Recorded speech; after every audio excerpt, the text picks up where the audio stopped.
मक्याच्या व्यवहारातील पैशांच्या वादातून तरुणावर कुऱ्हाडीने हल्ला करून जखमी केल्याची घटना जुन्नर तालुक्यातील खानापूर येथे घडली आहे। या प्रकरणी जुन्नर पोलीस ठाण्यात गुन्हा दाखल करण्यात आला असून परिसरात खळबळ उडाली आहे। याबाबत मिळालेल्या माहितीनुसार फिर्यादी सुनंदा तानाजी भगत वय वर्ष 55 राहणार खानापूर तालुका जुन्नर यांनी जुन्नर पोलीस ठाण्यात तक्रार दाखल केली आहे। त्यांचा मुलगा सागर याने काही महिन्यांपूर्वी आरोपी आशिष पांडुरंग भोर राहणार भोरमाळा बस्ती तालुका जुन्नर याच्याकडून जनावरांसाठी मका खरेदी केली होती। संबंधित मक्याचे पैसे देण्यात आले होते, मात्र आरोपी आशिष भोर हा आणखी पैशांची मागणी करत होता। 12 मे 2026 रोजी सकाळी 10:30च्या सुमारास आरोपी आशिष भोर हा फिर्यादी यांच्या घरी आला। यावेळी त्याने सागर याला शिवीगाळ करत पैशांवरून वाद घातला।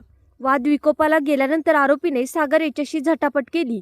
फिर्यादी महिला भांडण सोडवण्यासाठी गेले असता आरोपीने घरातील कुऱ्हाड उचलून सागरवर हल्ला केला। या हल्ल्यात फिर्यादी महिलेच्या उजव्या हाताच्या मनगटालाही दुखापत झाली आहे।